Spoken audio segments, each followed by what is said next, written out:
Rumah Sakit Daerah RSD Mangusade Kabupaten Badung kembali menggelar Fun Run kedua tahun 2019. Kegiatan tersebut merupakan salah satu bagian dari serangkaian agenda peringatan HUT ke-17 RSD Mangusade. Peserta Mangusade Fun Run dilepas secara resmi oleh Kepala Dinas Pendidikan Kabupaten Badung Ketut Widyo Astika, didampingi Direktur Utama RSD Mangusade Nyoman Gunarto. Fun Run kedua tahun 2019 ini diikuti oleh sekitar 1.000 peserta dengan start dan finish di depan kantor Bupati Badung. Rutenya adalah mengelilingi kawasan Puspom Badung dengan menempuh jarak kurang lebih 5 km.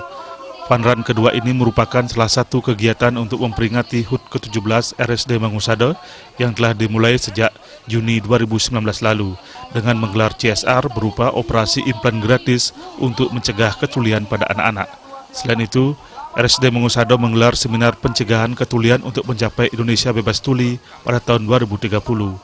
Serangkaian HUT baksos screening massal kesehatan telinga digelar bagi pelajar sekolah dasar SD di Desa Plaga.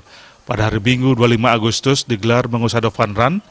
Pekan depan, Panitia HUT menggelar Basar Budaya, Mangusade Innovation Festival ketiga yang meliputi lomba-lomba inovasi antar unit di RSD Mangusade dan lomba video edukasi yang akan ditayangkan di channel YouTube Mangusade Channel. Puncak peringatan HUT ke-17 RSD Mangusade Badung akan digelar pada 9 September. Rencananya diisi dengan peluncuran aplikasi inovatif. Direktur RSD Mangusade Nyoman Gunarto menegaskan pada usia 17 tahun ini RSD Mangusade berkomitmen untuk memberikan pelayanan terbaik bagi masyarakat. Hal ini sejalan dengan tema Mangusade Kreinovatif yang bermakna pada era digital ini rumah sakit khususnya wajib kreatif dan inovatif untuk melahirkan berbagai inovasi untuk meningkatkan kualitas layanan bagi masyarakat.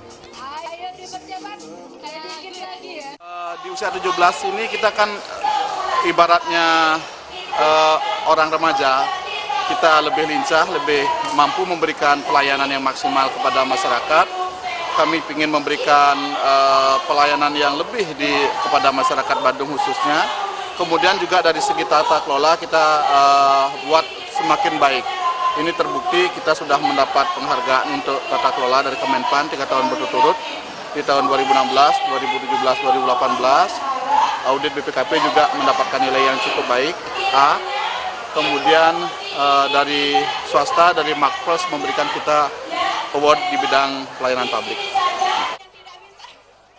Sementara Ketua Panitia Kegiatan Gede Suputro mengatakan Fun Run tahun 2019 ini berlangsung cukup meriah dan peminatnya semakin banyak dari tahun ke tahun. Tahun depan kegiatan ini akan diagendakan secara berkelanjutan dengan skala lebih tinggi dan kemasan yang menarik. Ini merupakan Mangusade Fun Run yang kedua. Ini merupakan rentetan dari acara HUT RSD Mangusade yang ke-17 yang dengan tema Mangusade Kreinovatif. Acara ini diikuti oleh 1.000 peserta. Usai mengikuti Fun Run 5 km, peserta juga diajak untuk bersenam Zumba. Pelari tercepat mencapai finish pada posisi pertama memperoleh hadiah uang tunai Rp1 juta, runner-up Rp750.000, dan juara ketiga Rp500.000. Hadiah diserahkan oleh Kepala Dinas Pendidikan Kabupaten Badung didampingi Direktur RSD Mangusade Badung Nyoman Gunarto. Berbagai hadiah menarik juga disediakan untuk diperebutkan dalam pengundian door prize.